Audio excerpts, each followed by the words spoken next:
Hello Sailajanath, మాట్లాడటానికి రెడీగా ఉన్నట్టేనా? మొత్తానికి రెడీగా ఉన్నావో? ఇప్పుడు చెప్పు, ఏంది మ్యాటరో? మాజీ ముఖ్యమంత్రి Z+ కేటగిరీ భద్రత ఉన్న ఒక నాయకుడు రైతులతో మాట్లాడడానికి గుంటూరు వెళ్తే మీ కింద పనిచేసే లేకపోతే మీ యొక్క సూపర్విజన్లో పనిచేసే లా అండ్ ఆర్డర్ డిపార్ట్మెంటు అక్కడ చేతులు ఎత్తేసిందని చెప్పడం కంటే కూడా అక్కడ కనిపించకుండా పోయిన సంగతి దేన్ని తెలియజేస్తా ఉందని అడుగుతా ఉన్నాం. ఎమ్మెల్సీ ఎన్నికలు కోడుందని మీకు అధికారులు చెప్పినా ఏం లేదని టీడీపీ వాళ్ళు అంటున్నారు కదా శైలజ, అందుకే వాళ్ళు ప్రొటెక్షన్ ఇవ్వలేదంట. అసలు మీరు ఏమనుకుంటున్నారో నాకు అర్థం కావడంలే. 11 సీట్లు వచ్చిన మీకు అంత సెక్యూరిటీ ఎందుకని వాళ్ళ ఇన్నర్ ఫీలింగ్ ఏమో ఎవరికి తెలుసో. మీకు కావలసిన వాళ్ళ చేత 11 సీట్లని అట్లా ఇట్లా ఎద్దేవా చేయిస్తూ ఉంటారు. మీరు కూడా అప్పట్లో 23 సీట్లే టీడీపీకి వచ్చాయని మీ వాళ్లతో ఎద్దేవా చేయించలేదా? ఒక విషయాన్ని స్పష్టంగా చెప్పాలనుకుంటా ఉన్నాం. ఈ రాష్ట్రంలో జగన్మోహన్ రెడ్డిని మించిన బలమైన రాజకీయ నాయకుడు వేరెవరూ లేరు. జగన్ అంత బలమైన నాయకుడే అయితే అధికారాన్ని నిలబెట్టుకోలేక ఈ స్థాయికి ఎందుకు పడిపోయాడు? దాదాపు 40% ఓట్లు కలిగిన పార్టీ ఇది. ఓట్ల సంగతి తర్వాత శైలజ, ముందు సీట్ల సంగతి చెప్పు. ఈ మధ్య అర్థం కావడం లేదు మాలాంటి వాళ్ళకు. వ్యవస్థలు రాష్ట్రాల్లో పనిచేస్తాయి, వ్యవస్థలు పార్టీల కోసం పనిచేయం. వ్యవస్థలు పార్టీల కోసం పనిచేయాల్సి వస్తే అప్పుడు యూపీఎస్సీలో పెట్టుకోవాలి ఎగ్జామ్.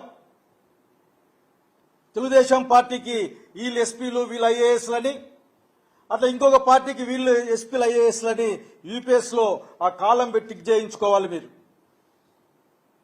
దయచేసి ఇప్పటికైనా మారమని కోరుతా ఉన్నాం. పోలీసు బాబాయిలకి పార్టీ ముద్ర పడిందే మీ వైకాపా హయాం నుంచని అందరూ అంటున్నారుగా. ఈ రోజున జగన్మోహన్ రెడ్డి గారు రైతులని పరామర్శించడానికి పోవడానికి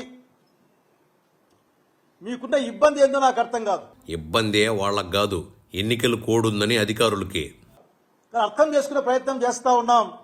ఎందుకంటే ఇప్పటికి కూడా రైతు పట్ల జగన్మోహన్ రెడ్డి గారు మిర్చి ఆడుకు పోతే తప్ప మీకు ఏమాత్రం కూడా గుర్తు లేకుండా ఇప్పుడు ఉత్తరం రాస్తారు, కేంద్ర ప్రభుత్వానికి రాసే ప్రయత్నం చేస్తారు. బాబు మిర్చి గిట్టుబాటు ధర గురించి కేంద్రానికి ఎప్పుడో లేఖ రాస్తే నువ్వేంది ఇప్పుడు రాశాడని అబద్ధాలు చెప్తున్నావు? రైతాంగం గురించి మీరు ఎప్పుడూ ఆలోచించలేదు. ఇప్పుడే కాదు, ఎప్పుడు కూడా ఆలోచించలేదు. కేవలం పై మాటలు తప్ప. కూటమి సర్కార్ ధాన్యం కొనుగోలు చేసి 24 గంటల్లో రైతుల అకౌంట్లోకి డబ్బులు పంపిస్తే నువ్వేంది ఏం పట్టించుకోలేదని చెప్తున్నావు? అడుగుతా ఉన్నాం. మీరు ఎందుకు, చంద్రబాబు నాయుడు గారు మీకు చాలా అనుభవం ఉంది. ఆ అనుభవంతో పాటుగా మీకు పెద్ద వయసు కూడా ఉంది. గౌరవించదగ్గ వాళ్ళ వయసు రీత్యా మీరు. కానీ వయసుతో పాటుగా మీ సామర్థ్యం కూడా తగ్గిందేమో అనిపిస్తా ఉంది. బాబుకు సామర్థ్యం దక్కితే మీ జగన్ని కుర్చీలోంచి దించి ఆయనట్టే ఎక్కతాడు చెప్పు. మీరు మాట్లాడే మాటలకి చేస్తున్న పనులకి ఏమాత్రం పొంతన కనపడడం లేదు. మీ జగన్ కూడా అప్పట్లో మద్య నిషేధం అని ఊదర కొట్టాడు కదా శైలజ. మీ జగన్ చెప్పే మాటలకి చేసే పనులకి ఏమన్నా పొంతనుంటదా? చివరికి రాష్ట్రం 1,00,000 కోట్ల పైగా ఇప్పటికీ అప్పుల్లో, మీరు చేసిన కొత్త అప్పుల్లో మునిగిపోయే పరిస్థితి. ఇదిగో శైలజానాథో, ఎవరైనా 9 నెలల్లో 1,00,000 కోట్లు అప్పు చేస్తాడో చెప్పు. నువ్వు చెప్పడం గానే. ప్రజల ఓట్లేస్తే లేక ఎన్నికలు అయిపోతే బ్రాకెట్లో ఈవీఎంలు ఉంటాయనుకోండి, ఇప్పటికీ లెక్క చెప్పండి 12.5 లక్షల ఓట్లు కూడా ఉంటాయనుకోండి. అంటే ఏరు దాటినాక బోడి మల్లన్న అని చెప్పే మాట తప్ప ఇంకోటి కాదన్న సంగతి గుర్తు చేస్తా ఉన్నాం. ఓహో, వాళ్ళు ఈవీఎంలతో గెలిచారని చెప్తున్నా. మరి ఇప్పుడు ఎమ్మెల్సీ ఎన్నికలు బ్యాలెట్ పద్ధతిలో జరుగుతున్నాయి కదా, ఇప్పుడు మీరు పోటీ ఎందుకు చేయడం లేదో? బహుశా మీరు అంటూ ఉంటారు నేను చాలా పెద్దవాడిని, అనుభవజ్ఞని అని. మీ అనుభవాన్ని రంగరించి బహుశా ఆ తరానికి ఆఖరి నాయకుడు బహుశా మీరు.